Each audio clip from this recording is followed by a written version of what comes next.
Welcome to the History Den YouTube channel. This is the 10th video in the Ancient Greek series, and this is part 2 of the Greco Persian Wars. Now, in the previous video, we discussed all of the events leading up to and including the Battle of Marathon, the start of the Greco Persian Wars. In this video, we'll discuss the second Persian invasion, which culminates with the Battle of Thermopylae. Now, if we take a look at this image here, usually we don't talk about the opening image, but this is pretty important. If you look at that image, this is a modern day view of the site of the Battle of Thermopylae, which we'll get to near the end of this presentation.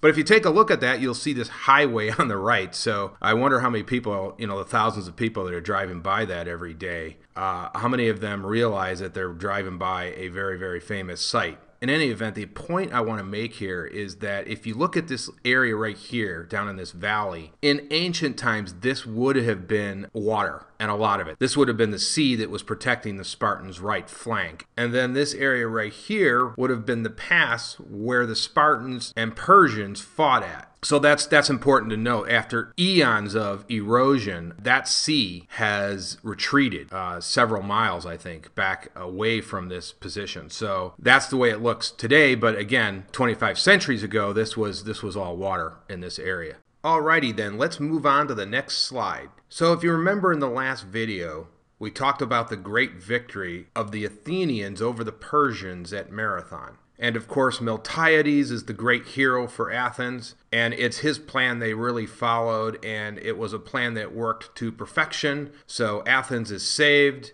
and they pretty much do it on their own as the Spartans arrive one day late. But the main point is they have defeated the Persians have gone back to Persia, and then there's this 10-year period where there's no fighting going on at all, but there's a whole lot of events that are occurring that are leading up to the second Persian invasion. And so we're going to go through that right now. So this will cover the period from 490 BC all the way up until 480 BC when the second Persian invasion occurs. So as I said, Miltiades is the victor at Marathon, and this makes him a huge celebrity in Athens. But as is the case for several of the victorious Greek generals, shortly after their great victories, they have this huge falling from grace. They either die in combat, or they're shamed, or something happens that puts a stain on their reputation and career. And that's what happens with Miltiades. He's brought up on charges and found guilty and dies in jail just 1 year after Marathon. So he goes from hero status to someone who's been completely disgraced. So after that, Themistocles becomes the leading general. And here's where I want to make another point. Themistocles and Miltiades had ideological differences. Miltiades represent the rich hoplites that constituted the bulk of the land army. So Marathon, that victory, was essentially a victory for the hoplite, the farmer warriors. Themistocles advocates for a stronger navy, and the navy is made up of sailors that come from the lower classes. So this is not the rich hoplite warrior that was so successful at Marathon. These are the poorer people from the inner city. But Themistocles is not just doing this for the benefit of the lower classes, because Themistocles believes the Persians are going to come back at some point. Now there's this big debate raging, not just in Athens, but all of Greece is wondering whether the Persians will come back. There's a faction that says, no, this is over. They took their beating and they're going to go back into Persia and they'll never come back again after that debacle. But another faction led by Themistocles is convinced that the Persians aren't done with the Greeks and they'll be back and stronger than ever. And so he believes it's vital that they take this precious time that they have and prepare for the next invasion. And the best way to do that is to build an all-powerful fleet that can either neutralize or defeat the Persians at sea, and therefore would prevent the Persians from launching any land invasion. Now, to build an extensive navy, you need, of course, one thing: money, and a lot of it. Well, this becomes a non-issue because the Athenians discover some new silver mines around Attica. And then there's a debate on what to do with this silver. Now, some Athenian politicians want to distribute that to all of the Athenian citizens. Now, imagine that. The government actually giving back to the citizens money. Wow, that's pretty amazing. Who would think to do that in modern times, right? So back to ancient times, Themistocles basically thinks that they should take this silver and invest it into their navy. Now, you might be asking, well, I thought the Athenians had a navy. And the answer to that is at this point, they only have maybe 25 to 50 ships. So they do not have the sizable navy that they ultimately became to be. It's only during the Persian Wars that they greatly expand their navy and become the great power in ancient Greece. So before the Persian Wars, it's really Sparta who's the superpower in Greece. During and after the Persian Wars, it's Sparta and Athens who are the leading power. So essentially, Sparta has a new power to deal with, and they are not the most powerful city-state in all of Greece. They have to share that with Athens. We might compare the rise of the Athenians to the rise of the United States during World War II. Now, before World War II, the major powers were France, Great Britain, Germany, and Russia. During World War II, the United States builds one of the strongest militaries in the world. So it takes a war to turn the United States into a major power. Meanwhile, back at the ranch, the Persians are madder than heck at the Athenians over the loss at Marathon. And this time there's no messing around. Darius starts to assemble a force that numbers around 300,000 soldiers with the sole purpose of flattening Athens. But in 486 BC, Darius dies, and his son Xerxes takes over as the great king. Now, Xerxes essentially continues his father's policies and works to construct the most massive army ever seen in the history of the world up to that point. And with this army in place, he begins to prepare for his expedition. So Xerxes begins to build pontoon bridges across the Hellespont so his army can begin to move into Greece. But the first attempt to bridge the Hellespont ended in complete failure when a storm destroyed the cables of the bridges. Xerxes, in a rage, lost all self-restraint and had the Hellespont actually whipped 300 times and had fetters thrown into the water. On the second attempt, however, the bridge held together and Xerxes' powerful army was able to make a successful crossing. So now that Xerxes and his army has crossed the Hellespont,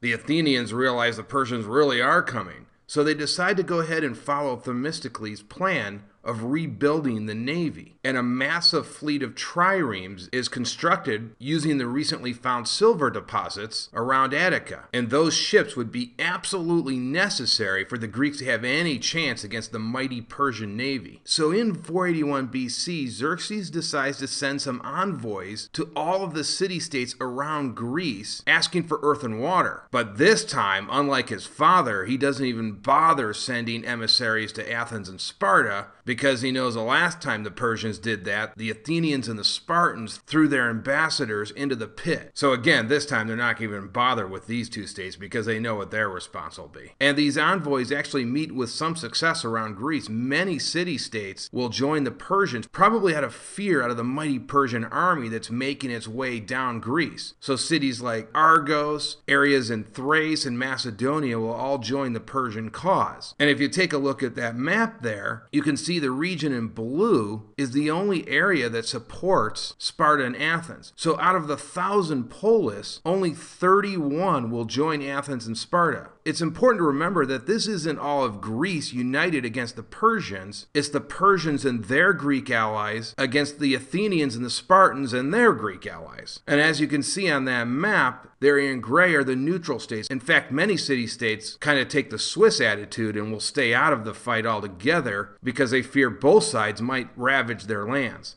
So the city-states that were resisting Persia met at Corinth in the late autumn of 481 BC. And at this conference, they decided to form a confederate alliance, which had the power to send envoys asking for assistance and to dispatch troops from all of the member states to defensive points. But armies would only be dispatched after joint consultation. And this is pretty amazing that they were finally able to set aside their numerous differences and come together to fight a common enemy in the Persians. Because over the centuries, there had been numerous grievances between all of these cities, and a grievance in ancient Greece was almost never forgotten. Now, Herodotus in his book doesn't give this alliance any specific name. He simply refers to them as the Greeks. Of course, it's clear that Sparta and Athens will play the leading role in this confederation, but the interests of all the states played a part in determining the overall strategy. Now, as I mentioned before, many of the cities in Greece decided to stay on the sideline and remain neutral, the most prominent of which is Thebes. They didn't even attend the conference. And so the confederation was very suspicious of Thebes and believed that Thebes might be willing to aid the Persians once the Persian army arrived in force. But the independent policy of Thebes was hugely controversial, even in Thebes itself. Later on, 400 loyalist Theban hoplites will join the Greek allied force at Thermopylae.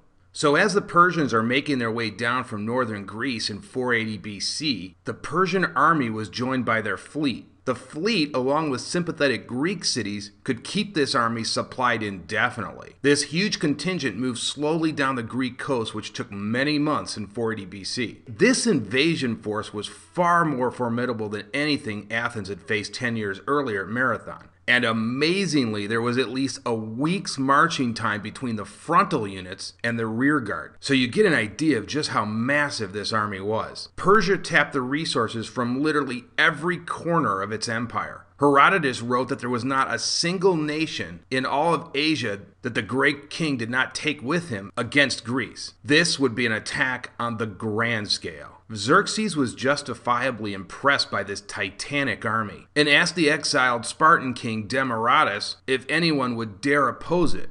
Diodorus' reply was simple and straightforward. The Spartans, he said, will not under any circumstances accept terms which would mean slavery for Greece. They are free, yes, but not entirely free, for they have a master, and that master is their law, which they fear much more than your subjects fear you. Xerxes simply brushed aside these warnings from Diodorus, knowing that no army this large had ever been fielded. The Confederate Greek states met again in the spring of 480 BC. There was some initial discussion on blocking Xerxes' advance on the northern borders of Thessaly. However, it was soon determined the pass the allied Greeks chose could be easily circumvented by at least two other passes, and therefore the Greeks retreated. This effectively meant that all of Thessaly would have to submit to the Persians, and many cities to the north of the pass of Thermopylae did just that, when it was clear there was no possibility the Greek Federation could protect them. Because of this, a second strategy was therefore suggested to the Greek allies by Themistocles. This would be a two-pronged defensive strategy. The route to southern Greece, which controlled the road to Boeotia, Attica, and the Peloponnesus, would require the army of Xerxes to travel through a very narrow pass called Thermopylae. This could easily be blocked by the allies despite the overwhelming number of Persians. Furthermore, to prevent the Persians from bypassing Thermopylae by sea, the second part of this strategy had the allied navy blocking the straits of Artemisium. This dual strategy was finally adopted by the Confederate States. However, the Peloponnesian cities also made fallback plans to defend the Isthmus of Corinth, should it come to it. And the women and children of Athens were evacuated en masse to the Peloponnesian cities in anticipation of the coming battles. So in the summer of 480 BC, the Greek allies set out to these various blocking points. The Spartans would lead the land contingent to Thermopylae and fight a holding action there. The contingent sent by the Spartans was approximately 4,000 to 5,000 men. The bulk of this army were barely trained Arcadian peasants. The Spartans sent just 300 of their elite warriors. But because these were Spartans, the Greek army morale was very high, because they knew it was just about impossible to break up a Spartan formation. Now, in terms of the naval blockade, there were constant debates between the allied Greeks as to who should actually lead the navy. Even though the Spartans had little experience at sea, they pushed for their man Eurybiades. The far more seaworthy Athenians could not allow themselves to take orders from a Spartan admiral. After lengthy negotiations, the far more experienced naval commander Themistocles was selected to lead the fleet. Eurybiades would participate as a commanding admiral, but only under the overall direction of Themistocles. Still, the fact that a Spartan admiral was allowed to even lead the fleet during battle speaks volumes, since the Spartans had little to no experience in naval warfare, certainly not on the level of the Athenians. This was probably done out of respect to the mighty Spartan war machine. So for the overall plan to work, the Persians could not be allowed to break through either the land pass at Thermopylae or the naval blockade at Artemisium.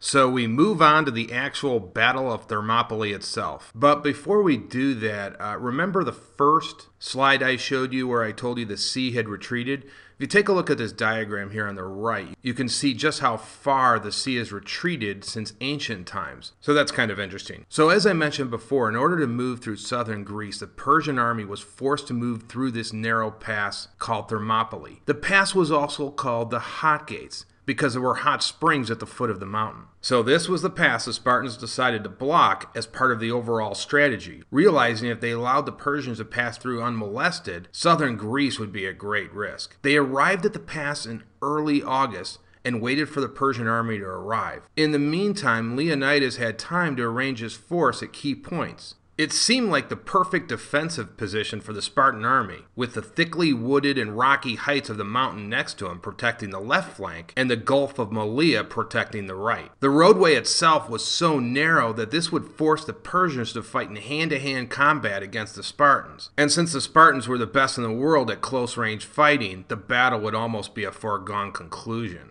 Now, Leonidas' defensive arrangement had just one weakness, and it was a biggie. There was a hidden path that ran over the mountaintop that if the Persians found it would allow them to outflank the Spartans. So Leonidas had to pray Xerxes would not discover the hidden path and send thousands of his troops to outflank his task force. Leonidas sent a token force up there to defend this all-important path, but ominously no Spartan was sent to organize its defenses. Thus Leonidas was gambling that Xerxes would only commit his troops to a frontal assault down below at the pass and not engage in flank attacks from up above. Now, why the Spartans sent so few of their warriors is a mystery, but it is likely the Spartans knew the battle was not winnable, and so they desired to create a stalemate and perhaps to win a moral victory against the Persian hordes. They also had to keep a substantial reserve in place to protect the Peloponnesus and set up an easier defensive line behind the isthmus. Also, Leonidas and the Greeks expected to hold the pass much longer than they actually did. This would have allowed reinforcements to arrive and also give the Greek navy invaluable time to organize its forces. So the Persians arrived at the coastal plain of Malea and pitched camp behind the Asopsis River. A short time later, the army moved towards the Hot Gates and into the narrow pass, with the sea on their left and the mountain on their right. And somewhere in that pass, lying in wait, was Leonidas and his immortal 300. As they moved down the road, Persian forward units notified Xerxes the pass was blocked by the Greeks. Xerxes ordered scouting parties to assess the situation. Xerxes was absolutely amazed to hear the Greeks only sent 300 Spartans and a tiny force of Greek contingents to oppose his 300,000 strong army. He was equally amazed to hear from his scouts that the Spartans were not panic-mongering. In fact, they seemed to be looking forward to the upcoming fight rather than fearing it. Xerxes tried one last attempt to coerce the Spartans into a settlement. He offered additional lands and money if they would only abandon northern Greece. Leonidas flatly rejected all of the Persian overtures and replied, "As for the lands which he promises to give, the Greeks have learned from their fathers to gain lands not by cowardice,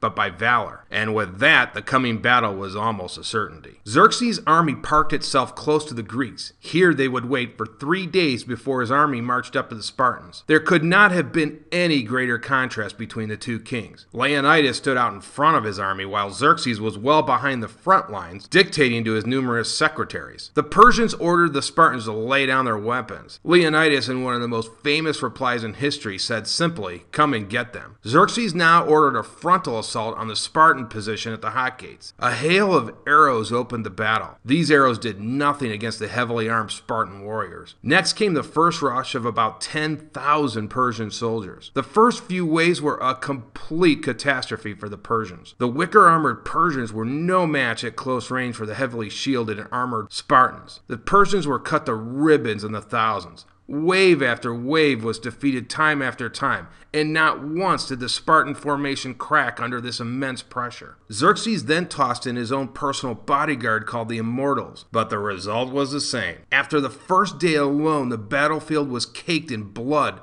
and littered with thousands of Persian corpses. The next day, Xerxes mounted his second assault on the Spartans. This time there would be no messing around. He assembled a crack formation that consisted of all the best Persian warriors and special brigades. Xerxes made it clear to this unit that they would take the hot gates or face execution if they failed. There was no in between. He was also certain that one brutal assault by his finest soldiers would see the end of Greek resistance. He reasoned that the enemy must have been battered by the previous day's attacks. Despite all of this, the second attack was no different than the first, and the Persian attacks were pushed back, losing thousands of warriors in the process. Xerxes was losing so many troops so quickly, he decided to call off the attack at the end of the second day. The frontal assaults were clearly failing.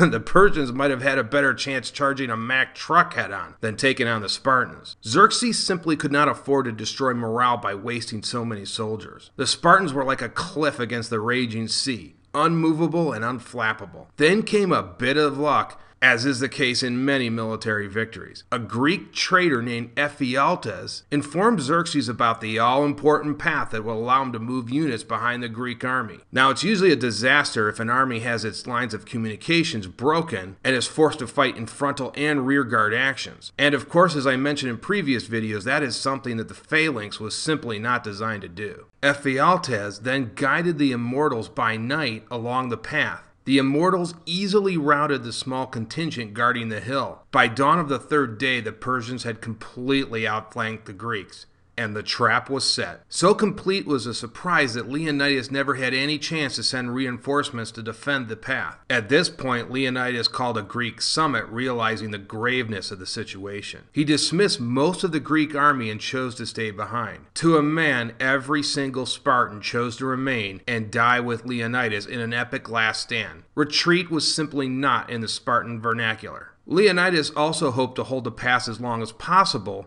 to give the other Greek units time to get away from the hot gates and escape the Persian vice. He also no doubt wanted the Spartans to get all of the glory. Leonidas ordered his remaining units to eat a hearty breakfast and to make the most of it, since, as he said, they would dine in Hades. They would also need all the energy they could muster in the coming fight. Leonidas ordered 2 Spartans to send final dispatches to Sparta, but both refused. One said flatly, "I came with you to fight, not to carry messages." Leonidas could hardly refuse their rejection, since they sought the same glory that every Spartan wished for on the battlefield: death by sword. Leonidas deployed his formation in a wider array, away from the pass, to do as much damage as possible to the Persians. If he was going down, he was determined to take as many Persians with him as possible. So with this, Leonidas and his tiny force now waited in complete silence for the Persians and the battering that was sure to come. At dawn, the Persians attacked in a synchronized assault from all sides. Even with their swords and shields broken, the Spartans continued to fight with their fists and teeth. When Leonidas died, the remaining Spartans fought heroically over his corpse. It made little difference in the end. After a long, brutal fight, the Persians finally killed all the Spartans and their remaining allies almost to the man. The few that surrendered, all Thebans, were taken as slaves. The cost for the Persians at Thermopylae was enormous, losing at least 20,000 soldiers. The battle also bloodied the Persians, and Xerxes certainly had to wonder, if they lost that many men fighting only a few hundred Spartans, what would an entire army of Spartans do against them? The Persians did succeed in killing many of the retreating Greeks, pushing the Allied losses to around 2,000 men. The battle was a great victory for the Persians despite the horrendous losses. But the glory of the Spartans' last stand stole much of their thunder. The stand at Thermopylae became a rallying cry not just for Sparta,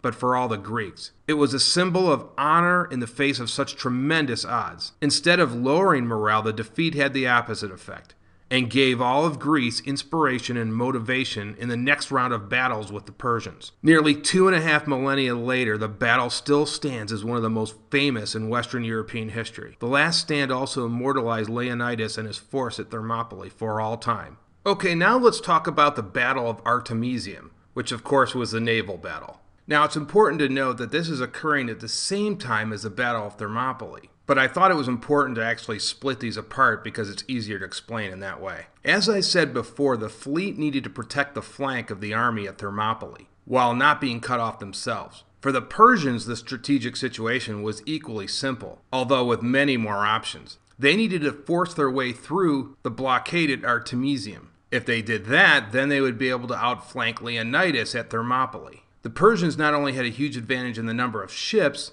they also had a significant tactical advantage in that their crews were far more experienced than the crews of the newly built Athenian ships. Now, the most common naval tactics in ancient times was simple ramming, and so many of the triremes were equipped with a ram at the bows. The other tactic was to board the ship by marines, and this essentially turned a sea battle into a land one. And in a case like that, the Greeks would have a huge advantage because the hoplites were superior to the Persian infantrymen. So on the first day, when the Persians saw the Allied fleet rowing towards them, they decided to seize the opportunity to attack, even though it was late in the day, as they thought they would win an easy victory.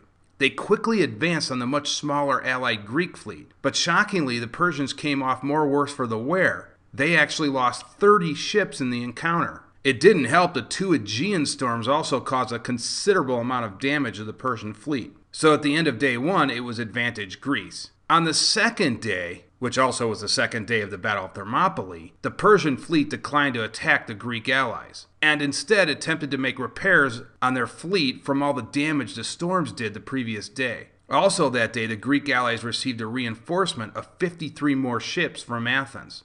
Again, waiting until late afternoon, the allies took the opportunity to attack a patrol of Persian ships, destroying them before retreating as night fell. So things at this point were going quite well for the Greek allied fleet.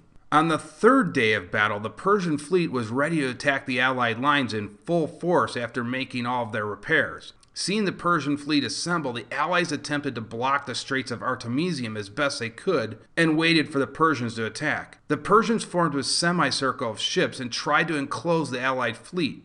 The battle raged back and forth all day long, with the allies hard-pressed to defend their line. When the fleets finally disengaged at nightfall, both sides had suffered roughly equal losses. However, this was not something the Allied fleet could continue to do because they could not afford to fight a war of attrition as they were heavily outnumbered by the Persian fleet. In fact, the Athenians lost half of their ships. Returning to Artemisium, the Allies saw they would probably not be able to hold the line for another day because of the losses. They debated whether they should withdraw or hold the line, but then came the news of the disaster at Thermopylae, and at that point, holding the Straits of Artemisium no longer served any useful strategic purpose, and given their losses, the Allies wisely decided to evacuate immediately. Although the Greek allies were forced to retreat, they had demonstrated to themselves that they could stand up against the mighty Persian navy, and even inflicting some severe damage on the Persians. And this greatly boosted the morale of the Greek armies. Okay, that is going to do it for this video. We will move on to part 3 of the Persian Wars in the next episode.